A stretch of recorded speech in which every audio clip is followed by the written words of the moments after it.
Hello बच्चों, स्वागत है आप सभी का आपके अपने चैनल गॉड क्लासेस पर। गॉड क्लासेस यानी मैथ्स भी एंड मस्ती भी। तो बच्चों, आज की जो क्लास है उसमें एक बड़ा इंपॉर्टेंट टॉपिक हम करने वाले हैं, mensuration, applied mathematics class 11th। अभी मेंसुरेशन टॉपिक आपने 10th क्लास में भी पढ़ा होगा। कुछ ऐसे फार्मूलाज होंगे जो मे बी आपको अभी तक याद होंगे। तो आज की जो क्लास है उसके अंदर हम सारे जो बेसिक्स है उसको हम समझते हैं, क्योंकि इसके जो बेसिक्स है वो समझना ज़रूरी है, प्लस फार्मूले इसके याद करना ज़रूरी है। फार्मूले अगर आपको याद होंगे और आपको ये पता होगा कि आपको निकालना क्या है, क्योंकि कई बार क्वेश्चंस में आपको पता नहीं चलता कि आपको निकालना क्या है। तो स्टेटमेंट पढ़ के आपको ये पता होना चाहिए कि आप फार्मूला कौन सा वहाँ पर लगाएंगे, कि आप वहाँ पर एरिया का फार्मूला लगाएंगे, वहाँ पर पेरीमीटर लगाएंगे, या फिर आप वॉल्यूम निकालेंगे, या curved surface area, lateral surface area, बहुत सारी चीज़ें हैं। तो इनको पहले समझना ज़रूरी है कि इन सब का मतलब क्या है, ताकि स्टेटमेंट से आपको ये क्लियर हो सके कि फार्मूला तो आपको याद है, चलो आपको ये फार्मूला याद है भाई, वॉल्यूम ऑफ सिलेंडर इतना होता है, लेकिन वो वॉल्यूम ऑफ सिलेंडर लगाना कब है, किस सिचुएशन के अंदर आपको वॉल्यूम लगाना है, किस सिचुएशन के अंदर आपको कर्व्ड सरफेस एरिया लगाना है। तो ये सारी चीज़ें पहले हम समझते हैं आज। उसके बाद फिर नेक्स्ट क्लास से हम जो इसकी एक्सरसाइज है वो स्टार्ट करेंगे। तो बहुत इंपॉर्टेंट वीडियो है, ताकि आपका बेसिक कंसेप्ट यहाँ पर क्लियर हो सके कि आपको फार्मूलोज को यूज़ कब करना है, कैसे करना है। तो जब भी हम ये मेंसुरेशन चैप्टर करते हैं तो इसके अंदर हमारे पास दो तरीके की फिगर्स आती हैं। एक को हम बोलते हैं 2 डायमेंशनल फिगर और दूसरी को बोलते हैं 3 डायमेंशनल फिगर। अभी 2 डायमेंशन और 3 डायमेंशन का मतलब क्या होता है? 2 डायमेंशन का मतलब होता है कि जिसके अंदर ओनली 2 डायमेंशंस हों। डायमेंशंस मतलब जैसे अगर हम किसी प्लेन फिगर्स की बात करते हैं, जैसे हम रेक्टेंगल की बात करें, तो रेक्टेंगल के अंदर 2 डायमेंशन होती है, एक उसकी लेंथ होती है और एक उसकी ब्रेड्थ होती है। अगर हम स्क्वायर की बात करें, अगर हम सर्कल की बात करें, अब सर्कल में कहोगे कि सर 2 डायमेंशन कहाँ होती है, सर्कल के अंदर तो एक ही होती है, रेडियस। लेकिन अगर आप उसको ऐसे देखोगे सर्कल को, तो उसकी विड्थ भी होती है और उसकी हाइट भी होती है। तो उसमें 2 डायमेंशन होती हैं, वो दोनों इन टर्म ऑफ आर होती हैं, वो एक अलग बात है। तो जितनी भी प्लेन फिगर्स होती हैं वो सारी 2 डायमेंशंस होती हैं। ठीक है, there are 2 types of figure, 2 dimension and 3 dimension. अब ये जो 2 डायमेंशन फिगर्स और 3 डायमेंशन फिगर्स है, इनके बीच में डिफरेंस कैसे आप पता लगाओगे, कौन सी 2 डायमेंशन फिगर होती हैं? तो इसको समझने के लिए हम इस टेबल पे चलते हैं। तो 2 डायमेंशन फिगर में जैसे मैंने बताया कि आपको 2 डायमेंशंस मिलेंगी, एक लेंथ मिलेगी और एक उसकी ब्रेड्थ मिलेगी। 2D शेप्स के अंदर हम 2 चीज़ कैलकुलेट करते हैं, या तो हम एरिया निकालेंगे या हम पेरीमीटर निकालेंगे। ठीक है, अभी इसको थोड़ा और डिटेल में डिस्कस करेंगे कि एरिया और पेरीमीटर क्या होता है। 2D shapes are flat as they do not have depth, and also these cannot be held physically because of the lack of the depth. Example जैसे स्क्वायर हो गया, रेक्टेंगल हो गया, ट्राइंगल हो गया। मतलब अगर हम फिजिकली बात करें ना, तो ये जो 2 डायमेंशन फिगर होती हैं ये पॉसिबिलिटी नहीं है, क्योंकि इनकी कोई डेप्थ ही नहीं है।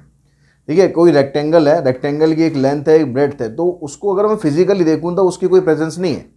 अगर मैं कोई भी चीज़ यहाँ पर उठाता हूँ, अगर आप मैं जैसे ये मान लो ये बुक, मैं अगर आपकी ये बुक है, ये अगर मैं उठाता हूँ तो ये बुक रेक्टेंगल नहीं है, क्योंकि रेक्टेंगल इसकी एक सरफेस है, ये बुक रेक्टेंगल नहीं है।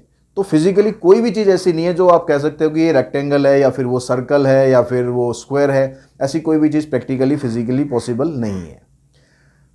अगर हम 3 डायमेंशन फिगर की बात करें तो 3 डायमेंशन होती है जिसके अंदर लेंथ होती है, ब्रेड्थ होती है और हाइट होती है, या आप कह सकते हो कि उसकी डेप्थ होती है। 3D शेप्स के अंदर हम कैलकुलेट क्या क्या करते हैं, हम उसके अंदर वॉल्यूम कैलकुलेट करेंगे, टोटल सरफेस एरिया कैलकुलेट करेंगे, और उसका कर्व्ड सरफेस या फिर इसका एक दूसरा नाम है लेटरल सरफेस एरिया, वो हम कैलकुलेट करना सीखेंगे। 3D शेप्स के अंदर डेप्थ होती है, so they can be held physically and are not flat like 2D shapes. जो 3D शेप्स होती है उनके अंदर डेप्थ होती है। अगर हम बुक की बात करेंगे तो बुक एक 3D फिगर है। किस तरह से? इसके अंदर लेंथ हो गई, ब्रेड्थ हो गई और इसकी डेप्थ हो गई। ठीक है, ये इसकी डेप्थ हो गई, तो ये एक 3D शेप है। तो हम अपने सराउंडिंग में जो भी चीज़ें देखते हैं ना, वो लगभग सब 3D होती हैं, क्योंकि उन सब के अंदर डेप्थ होती है, एक लेंथ होती है, ब्रेड्थ होती है और डेप्थ भी होती है। जैसे कोन हो गया, सिलेंडर हो गया, पिरामिड हो गया, प्रिज्म हो गया, ये सब इसके एग्जाम्पल है। तो दोनों के बीच में डिफरेंस आई थिंक आपको क्लियर हो चुका होगा कि 2D शेप्स क्या होती है और 3D शेप्स क्या होती है। अब इसके फार्मूलेज के ऊपर अगर हम बात करें तो फार्मूलेज इसके क्या क्या हैं और फार्मूले में हमें क्या क्या निकालना है। सबसे पहले बात करते हैं पेरीमीटर की। पेरीमीटर होता क्या है? This is a measured in the unit such as metre, centimetre etcetera, and it is the measure of sum of the continuous length of the boundary of a figure. किसी भी तरह की figure दे रखी हो आप, ठीक है, कोई भी फ्लैट फिगर आपको दे रखी हो, 2D फिगर आपको दे रखी हो, उसका जब पेरीमीटर निकालने की बात करते हैं तो कोई फार्मूला अगर आपको याद है, नहीं याद है, डजेंट मैटर, पेरीमीटर का मतलब होता है उसकी जो बाउंड्री होगी उसकी लेंथ। जैसे अगर ये बोर्ड है, इस बोर्ड का आपको पेरीमीटर फाइंड करना है, ठीक है, बोर्ड की जो ये सरफेस है, इस सरफेस का पेरीमीटर फाइंड करना है, क्योंकि बोर्ड तो 3D फिगर है, ठीक है, वैसे तो पेरीमीटर नहीं है, हाँ, लेकिन सरफेस का पेरीमीटर तो हो सकता है ना। तो उसमें क्या करेंगे, इसकी ये लेंथ लेंगे, इसकी ये लेंथ लेंगे, इसकी ये लेंथ और इसकी ये लेंथ, इन सबको आपस में ऐड कर देंगे, ये बन गया पेरीमीटर। तो कुछ रेगुलर फिगर्स होती हैं, कुछ ऐसे फिगर होती हैं स्पेसिफिक जिसके अंदर हम उसका फार्मूला निकाल सकते हैं, फार्मूला हम उसका याद कर सकते हैं, जैसे रेक्टेंगल होता है, स्क्वायर होता है। लेकिन कई बार इर्रेगुलर फिगर्स आती हैं जिसके अंदर कुछ नहीं पता, मतलब कोई एक पैटर्न नहीं बनता। मान लो मैंने एक यहाँ पर पॉलीगन बना दिया ऐसे, ये कह दिया मैंने, अब कहा कि भाई इसका पेरीमीटर बताओ। तो पेरीमीटर का मतलब आपको बस यही करना है, जो इसकी बाउंड्री बन रही है ना, इस बाउंड्री की टोटल लेंथ निकाल दो। मान लो ये 3 सेंटीमीटर है, ये 4 सेंटीमीटर है, ये 1 सेंटीमीटर है, ये 4-5 सेंटीमीटर है, ये 4 है, ये 2 है और ये 3 है। तो आपको क्या करना है भाई, सबका सम कर देना है, that is called its perimeter. उसके बाद आती है बात एरिया। एरिया क्या होता है, this is measured in the square unit such as the metre square, centimetre square. क्योंकि यहाँ पर एरिया होता है तो यहाँ पर 2 डायमेंशन हम यूज़ करते हैं कि इसने एरिया, जो भी फ्लैट फिगर होगी ना, इसने कितना स्पेस यहाँ पर घेरा हुआ है, इस सरफेस के ऊपर उसने कितना स्पेस घेरा हुआ है। तो यानी ये वाला जो पार्ट होगा इस सरफेस के ऊपर, ये इसका एरिया हो जाएगा, ठीक है। Is the surface enclosed in a figure, जो भी हमने फिगर बना रखी है उसके बीच में जो उससे बाउंड हो रहा है एरिया। अगर हम रेक्टेंगल बनाते हैं, रेक्टेंगल का एरिया निकालते हैं, तो एरिया का मतलब ये वाला पूरा पोर्शन निकालते हैं कि ये कितना है, इस सरफेस पर इस रेक्टेंगल को कितनी जगह चाहिए, that is called its area. तो कोई सी भी प्लेन फिगर होगी उसका एरिया आप इस तरीके से निकाल सकते हो। अब उसके कुछ फार्मूलाज होते हैं, वो फार्मूलाज हम उसमें आगे अभी करने वाले हैं। उसके बाद जब हम 3D फिगर्स पर आते हैं तो 3D फिगर्स के अंदर हम वॉल्यूम निकालते हैं, कर्व्ड सरफेस एरिया और टोटल सरफेस एरिया, ये 3 चीज़ें हम निकालेंगे। तो अब यहाँ पर जो वॉल्यूम होता है उसका मतलब क्या है, तो वॉल्यूम का मतलब होता है कोई भी चीज़ कितना स्पेस घेरती है। अगर एक 3D फिगर है तो 3D फिगर को मान लो मेरे को कहीं पर वो रखनी है चीज़, तो उस को रखने के लिए मुझे कितना स्पेस चाहिए, उसको हम बोलेंगे 3D फिगर और उसका वॉल्यूम। जैसे ये बुक है, ठीक है, इस बुक को मेरे को कहीं पर रखना है, अब इसको रखने के लिए मुझे कितनी जगह चाहिए, जितनी इसकी लेंथ है, जितनी इसकी ब्रेड्थ है और जितनी इसकी डेप्थ है। डेप्थ भी यहाँ पर हम देखेंगे, ये नहीं कि कोई इतनी पतली सी जगह है उसके अंदर हम इसको घुसा देंगे, हमें उसकी डेप्थ भी देखनी पड़ेगी, क्या इतना स्पेस उसमें है जहाँ पर हम इसको रख सके। तो वॉल्यूम का मतलब हो गया कि भाई space occupied by any object, कोई भी ऑब्जेक्ट ने कितना स्पेस घेरा हुआ है, that is called its volume. उसके बाद आता है कर्व्ड सरफेस एरिया या लेटरल सरफेस एरिया।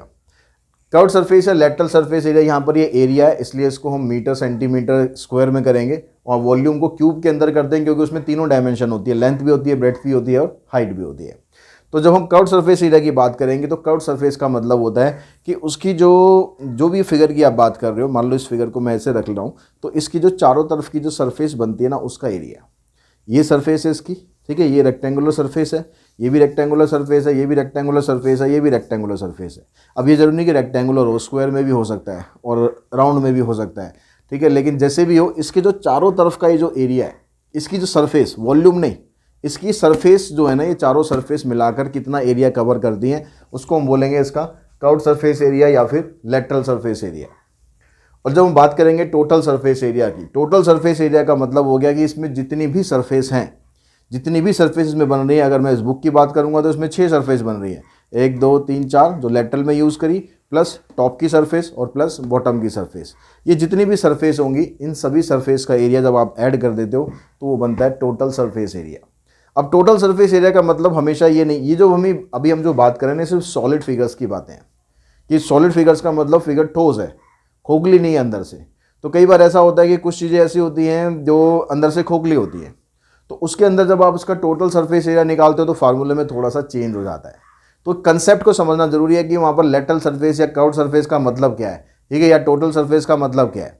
अगर मेरे को टोटल सरफेस मान लो निकालनी है, मान लो मेरे पास कोई ऑब्जेक्ट है, जैसे एक कप है, ठीक है, अब मैंने अगर ये चाहता हूँ कि भाई उस कप में जितना, वो कप मैंने बना लिया, मान लो एक कार्डबोर्ड का कप बना लिया, ठीक है, एक पेन होल्डर बना लिया, कप कह लो पेन होल्डर कह लो, तो उसके लिए मुझे कार्डबोर्ड की रिक्वायरमेंट कितनी है, तो कार्डबोर्ड के रिक्वायरमेंट निकालने के लिए मेरे को ये देखना पड़ेगा, ये नहीं कि मैं उठा के टोटल सरफेस एरिया निकाल दूंगा।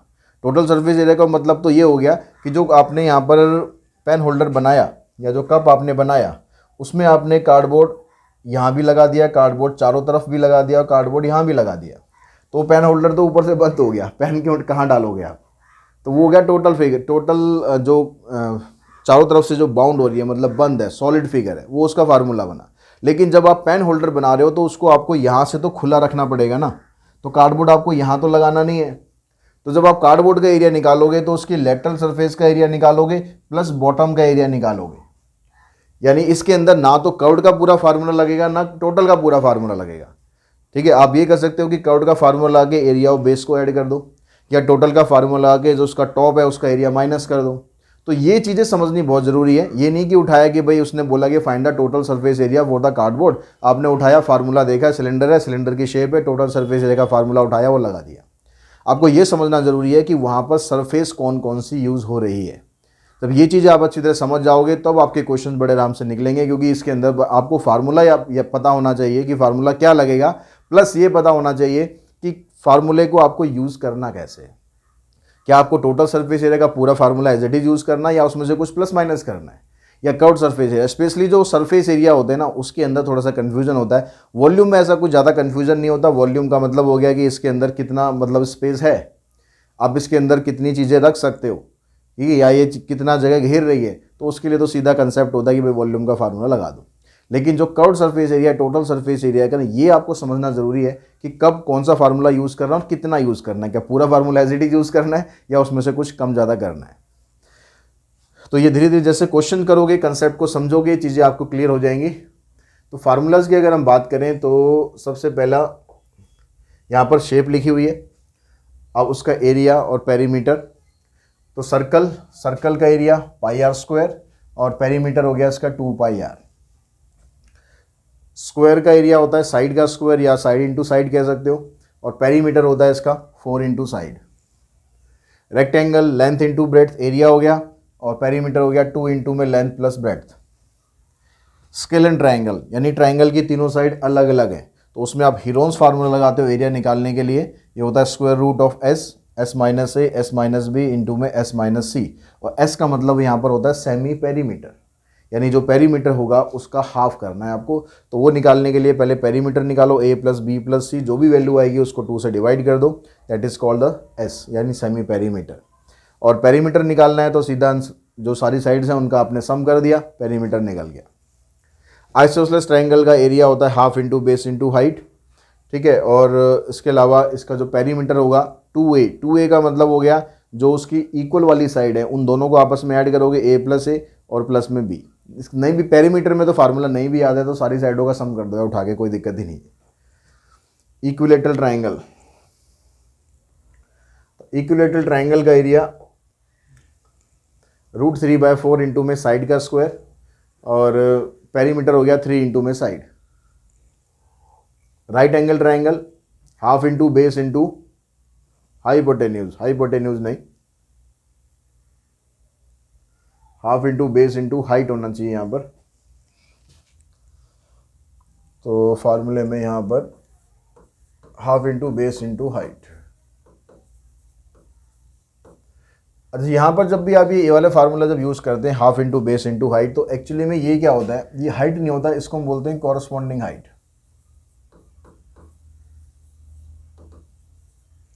तो जब आपने मान लो एक राइट एंगल ट्रायंगल बनाया, तो राइट एंगल ट्रायंगल में तो चलो यहाँ पर 90 डिग्री होता है एंगल, लेकिन इसमें आप ये बेस ले लो और ये हाइट ले लो, या फिर ये बेस ले लो या हाइट ले लो।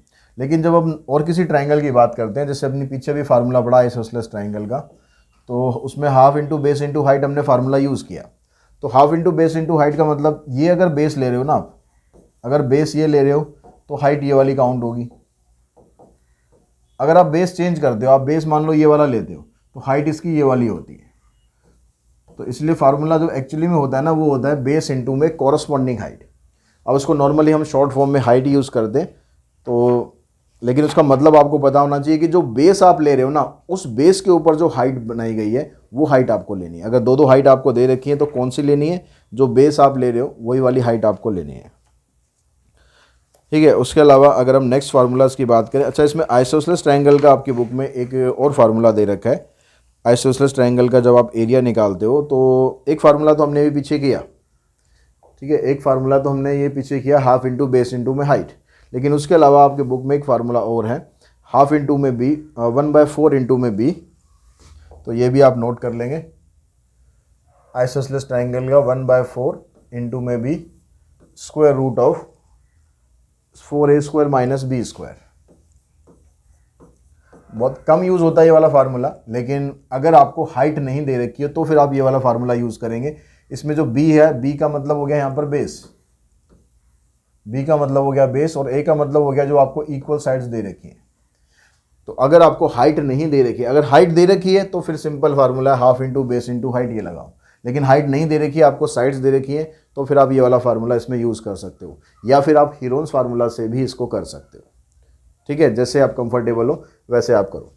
उसके बाद राइट एंगल ट्रायंगल का हमने डिस्कस कर ही लिया। पैरेललोग्राम, पैरेललोग्राम का फार्मूला होता है बेस इंटू में हाइट, इसमें से हाफ जो है ना ये हट जाता है, और पेरीमीटर का फार्मूला हो गया 2 इंटू में l plus B. Rhombus, rhombus का फार्मूला हो गया हाफ इंटू में डायगनल 1 इंटू में डायगनल 2, और इसका जो पेरीमीटर होता है 4 इंटू में साइड। ट्रेपीजियम, ट्रेपीजियम का फार्मूला एरिया का होता है हाफ इंटू में height sum of parallel sides, और पेरीमीटर हो गया इसकी चारों साइड का सम। जो भी इसकी पैरेलल साइड दे रखी होंगी उन दोनों का सम करके और उनके बीच की जो हाइट होती है उसको मल्टीप्लाई करना है आपको हाफ से, तो ये फार्मूला हुआ ट्रेपीजियम का। सर्कुलर रिंग, सर्कुलर रिंग मतलब इस तरह से बनी होगी, एक सर्कल होगा फिर एक सर्कल बाहर होगा, तो हमें इसका एरिया निकालना है। इसका एरिया निकालने के लिए बड़े वाले सर्कल में से छोटे वाले सर्कल का एरिया माइनस करते हैं इन टर्म ऑफ फार्मूला, तो उसको आप ऐसे लिख सकते हो। सेमी सर्कल का एरिया, तो सर्कल होता है उसका आधा कर दो 1/2 पाई आर स्क्वायर, और पेरीमीटर आप निकालोगे तो पाई प्लस में 2 इंटू में आर। क्वाड्रेंट का फार्मूला हो गया 1/4 पाई आर स्क्वायर, क्वाड्रेंट मतलब सर्कल का चौथा हिस्सा। सेमी सर्कल तो आप लोगों को पता होगा, क्वाड्रेंट ये हो गया सर्कल का चौथा हिस्सा, तो इसका एरिया हो गया 1/4 पाई आर स्क्वायर, और पेरीमीटर हो गया इसका पाई/2 प्लस में 2 इंटू में आर।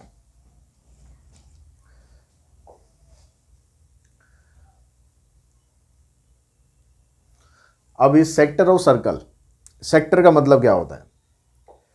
सेक्टर होता है सर्कल का एक पार्ट होता है, ठीक है। सर्कल एक पूरी फिगर है आपके पास, और उस पूरी फिगर में से मान लो ये आपके पास 2 पॉइंट है, ये ए और बी, तो इन दोनों से अगर जो आप रेडियस ड्रॉ करते हो सेंटर तक, ये रेडियस आ गई, और इस आर्क से इन तीनों से मिलकर जो ये एरिया बाउंड होता है इसको हम बोलते हैं सेक्टर। अब सेक्टर यहाँ पर दो तरीके के सेक्टर हो जाते हैं, एक माइनर सेक्टर और एक मेजर सेक्टर।